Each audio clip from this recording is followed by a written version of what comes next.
Friends, hello. Life on autopilot is the topic for today's conversation, a cozy chat. Right away, I want to say that all of us on autopilot all the time, and there is nothing wrong with it until it gets too small and we need to restructure something. So I want to speak to those times when we find ourselves in a discomfort because we've been on autopilot. And for you to connect to what I'm speaking to, I will kind of give you a little bit of the examples of what you can feel without even knowing that maybe that's what, autopilot brought you here. So one of the things is like this thought of, how did I get here? How do I get out? Another one is you may feel like there's a lack of meaning, there's a lack of connection. Everything seems to be okay on the outside. Even maybe people in your life would be like, yeah, like that's normal, that's totally fine.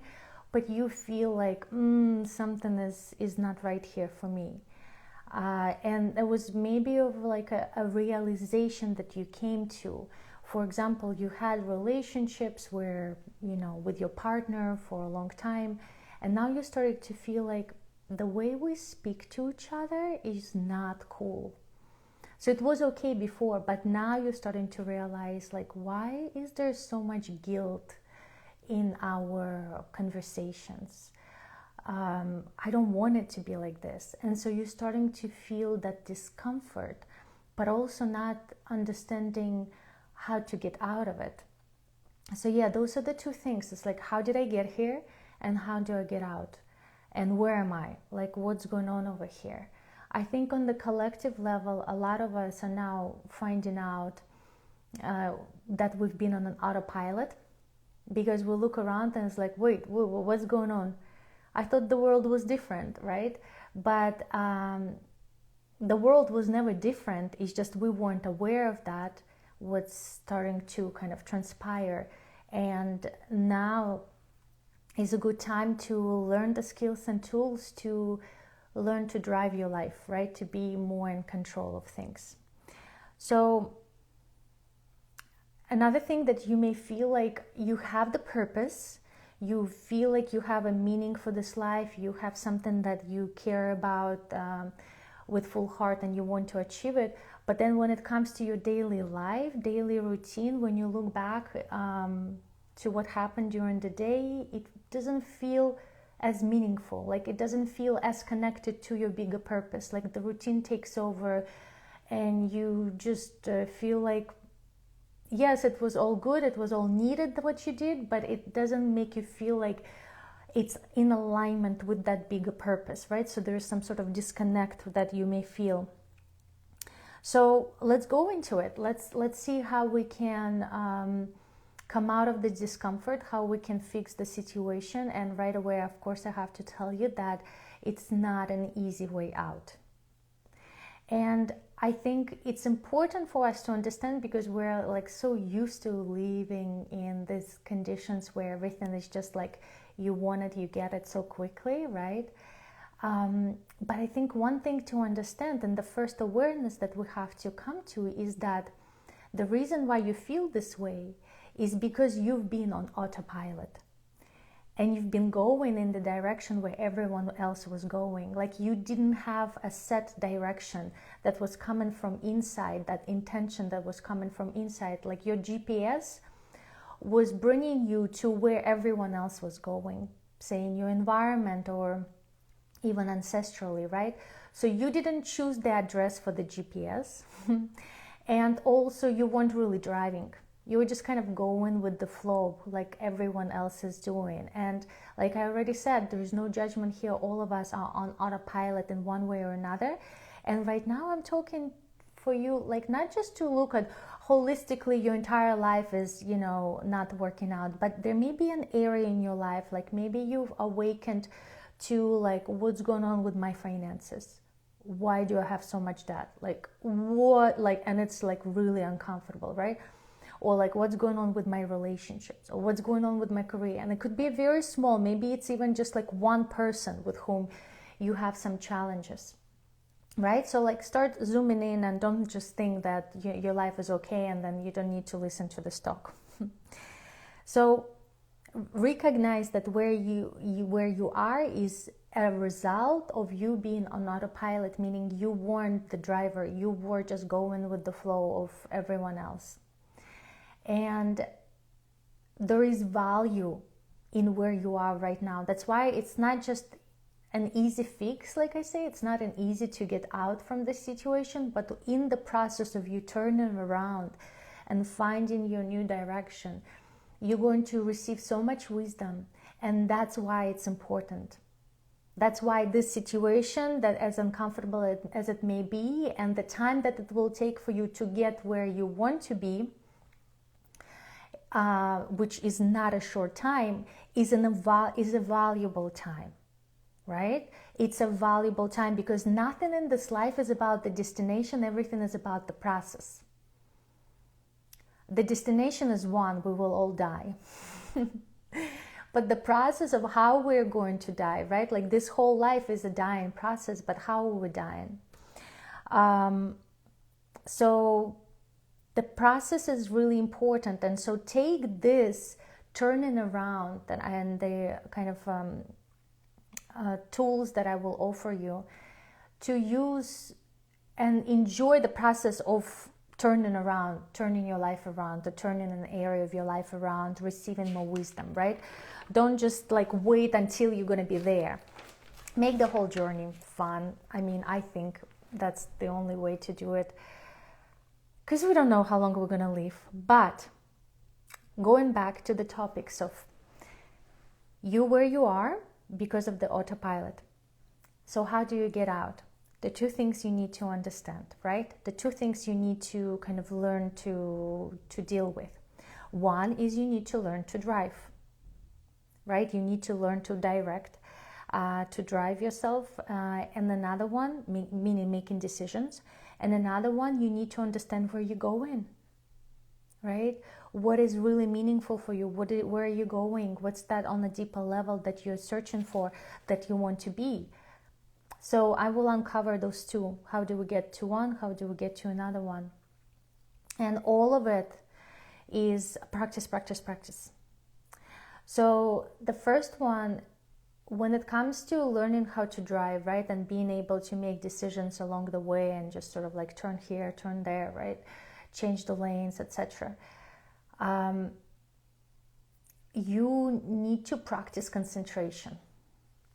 You need to learn how to be aware in your present life, being actively present to what's going on. And that's what concentration is. It's not escaping from the present moment, but it's actually being fully present in the moment. And when you're fully present in the moment, what else will come is that you're going to start realizing that there is a lot of thoughts from the past or from the future that are barging in. They're just barging in and they're taking you over with them. So how much are you in control? You're not in control if you're not able to witness or to see that the thought is coming in and not get involved with it. So this is the first step. And again, this is all practice, right? And it's a fun practice too. And the better you will be at the concentration, the more juicy your life will be, the more impact you will be able to create. You're going to be seeing so much more.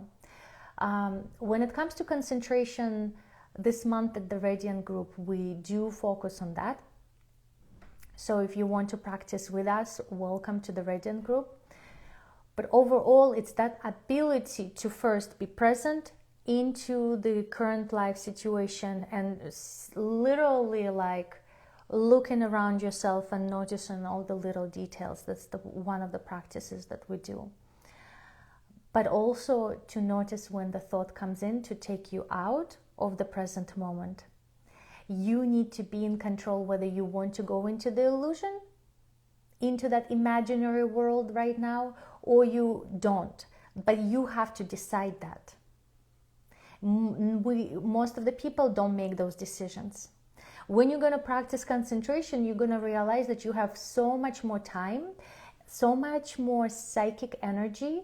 By psychic energy, meaning like psychic strength, mental strength, that you can make a decision quicker. You can respond to something instead of react to something. That feeling when we're like, after the conversation, we think, oh my God, I should have said this and I should have said that, and and then we just go over and over about something that already happened. Or even better, when we're imagining a conversation that may never even happen in the future, right? So that's all is like very useless waste of our mental energy, waste of our time. So when we practice concentration, we understand what's really valuable when we decide to go into that sort of a, imaginary world, or when we're actually staying in the present. So we start receiving a lot more energy. And another thing, when we learn, when we become present to this present moment, then we start to become more aware of the patterns. And this is, I always speak about that. It's really important that you start realizing your patterns. The things that you do unconsciously, and we do them all the time, a huge part of it is that collective unconscious, say, of our ancestors, of your lineage. It's on the DNA level. It's not enough to just say, I want to do differently. We will not do it here. And I maybe will talk more about this at some other time, but it's not enough to just will over what and do things differently. And I think many of you know, because that you for some reason unable to do things differently, you fall into the old patterns, and then you criticizing and judging yourself, and that leads even to a deeper self-destructive behavior. So, but to identify the patterns, so if you want to get out of the autopilot mode, you need to understand what are the patterns of that autopilot mode are. For example, in relationships, when somebody, comes out and it feels like they're have, a conflict, maybe you hide, right? That's your autopilot, you hide, that's your pattern. But what would be more constructive is to actually face the person and communicate, and that will help you grow. And gain new levels of wisdom, and maybe even a more intimate relationship with the person, and then you're going to be more have a greater sense of control, because now you face that that energy, that Martian energy of conflict, and now you're able to set stronger boundaries, etc., right? So we want to identify the patterns, and then of course we want to work with those patterns. And like I said, many of those patterns are collective unconscious. So hard to see them. It's like the air you breathe. So for example, one of the things is that we get good results by doing hard work, right? Those patterns, then we can see them as, belief systems, but just before you even believe anything, it's just like it's already running you. You don't even know you believe that. So, and I think collectively right now, a lot of people come in to feel like, hard work, I want to pause, I'm so tired, I'm so exhausted, I need a little break. And so that break over the winter, I think many of us are kind of understanding we need to take, not a full-on break from work, but there's like going inward and tuning into what's important, what's not important, where am I going, right? I think really this is the winter to do that. So on the other side, so this is when we learn how to drive, right? On the other side, what we also want to know is where we're going, right? What do we set our GPS for? To know where you want to go, to know where you want to be truly, not according to what you thought is cool, or what other people say you should, because ultimately the reason why you feel in this place of dissatisfaction and kind of inner conflict is because you were following someone else's directions, you were following someone else's address, and that's not for you. It's for somebody else, perfect, but not for you. So to understand what is the address for you, you need to learn how to feel. You need to learn how to feel and how to sense your body. Why so? Because that's sort of like intuitive understanding of what I want. It's not something that comes from figuring out. It's something that kind of like, boo, like it's like it rings in you and you're like, okay, that's the urge. I need to do it. I don't know why, or, I don't know how, but I know it's really important. And then slowly you kind of start building to it, or you take one step at a time. But to hear that voice and that kind of come into the alignment with something bigger, with something more meaningful, to hear that voice, you need to be able to listen, you need to be able to hear, but also you need to remove a whole layer or layers and layers and layers of wounding that just block you from feeling. We have a lot, we went through huge emotional damage, and we're all kind of broken on the inside. Imagine like when a bone is broken and then it wasn't put properly well, right, in a cast, and then it just kind of like goes on healing on its own, and it's just like it's sort of healed, but it doesn't, or it no longer has the same range as it used to because it healed improperly. And so that's many of us like this. We're like, we had the emotional damage, we didn't know how to address it, we didn't have the support, and now we're like moving around and not really having the full range that we can have naturally, right? So we need to learn how to feel, because through feeling, through sensing, we actually heal. Those layers remove. Another way to look at it is like if you look at the, like a glass, right? And a glass is all dirty, like we're washing that glass because there's a lot of like stuck emotion in the body, and that stuck emotion doesn't allow us to feel that really quiet voice of what is actually I want to do, right? So we need to connect to our body and our emotions and to start feeling. Again, all of the things that I'm speaking of you over here, I know they're difficult. I know they are not like, how do you do that? How do you do that? Like I do it in the format of private mentorship. Most of it, it's because it's hard. So oftentimes you need some sort of support somewhere, not necessarily with me, but this is a huge part of what I'm doing, especially for this winter. Another thing is, of course, once you sort of like started to understand what you want, you can go on like self-discovery courses, programs, astrologers, all of that stuff. One thing that I have to tell you though, and warn you, don't go with an intention for them to tell you who you are. Find teachers and mentors who will help you discover who you are, not to tell you who you are, because again, that could be a skewed perception. They also, they're not a clean slate. They also come from whatever prism, right? I worked for an astrologer as an astrologer for a few years. I see that people come with questions like, will I get married? How can I, when I find my, loved one, or etc. And it's like, come with better questions. Come with the question of curiosity, of wanting to discover yourself, then I can help you. Those other questions, they're just so limiting. And again, it's like giving, a driver's seat to somebody else, and that's your life. So choose, when you go to those self-discoveries, choose mentors and teachers and courses that will help you find your own self and not just tell you who you are.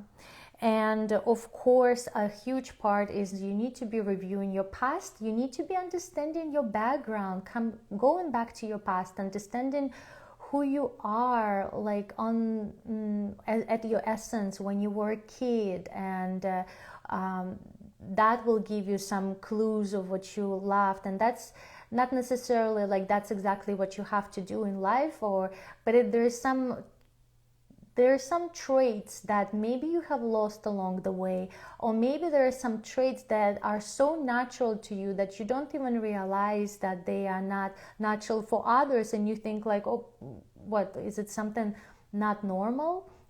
And so that could give you, so just studying your background and really seeing the value of everything that you went through. I always say that our emotional pain, or our pain in general, can be turned into the resource. So in this case, the more the better. Like the more pain you've gone through, the more resources you can channel.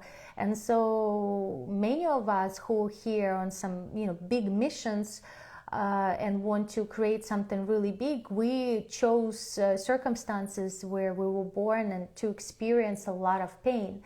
But that pain will become our medicine, not only for ourselves, but for other people. So definitely draw conclusions from the past, forgive. Forgiveness practice is really important so that you can set yourself free. So those three things, they will help you connect to actually where you're going, your true north node, right? Your northern star. And then, of course, with time, as you're working on both of those things, learning to become a driver and also learning to where you want to go, you will be building your psychic strength, your mental strength. It's really important to be mentally strong, because where you're going, the territories that you're going to face, the conversations, etc., to basically be your own driver versus having someone else drive. It's a more active role, right? And so if you want to take a more active role, you have to be much stronger mentally, emotionally, spiritually. Those things, your nervous system has to be in a strong place. But your nervous system will be strengthening as you're tuning into your emotions, as you're connecting to your body, as you're understanding who you are and releasing the past, etc. So all of that is in the way of helping you to strengthen your nervous system. But overall, to have an active role in life, strength is required. There's this combination of strength and surrender. In fact, surrender is the greatest strength, but not completely surrender and dissolve into everything. We still want to have boundaries. We still want to have something that we set for this life, right? Like this life is special and unique and it's yours, and you, like this, will only be alive this one time, this specific individual. And so this individual has its desires, has its goals, has its weaknesses and strength, if we can put it like this. Of course, it's not just like that. And there's beauty to it, but there's boundary to it. There is constriction to it. And we'll learn how to find freedom within this constriction. So these are my 2 cents regarding regarding the state that I think many of us collectively and personally going through right now, where we're recognizing, or maybe not recognizing yet, but basically what I'm saying is that where we are is a result of us going on an autopilot. So if we want to change something, we can't just be, complaining and being like, come on, like you guys have to change, right? We have to change ourselves, and then we can be the role models, we can be, the space holders, we can be the whatever energy frequency transmitters, whatever you want to call it, that will start setting up a new foundation for a healthier life and more harmonious coexistence already. I hope you have a cozy winter. I really believe that this winter is meant to bring us closer to ourselves if we learn to take a pause and to do all of those things that I told you, right? To learn how to be more aware, etc. And because it's not enough to just like rest and sleep, like we have to ask bigger questions when we're ready. Okay, I love you so much. I'll be here. If you have any questions, you can comment or send me a direct message, and check out any other material that I already have on my page, and then there will be more. Much love.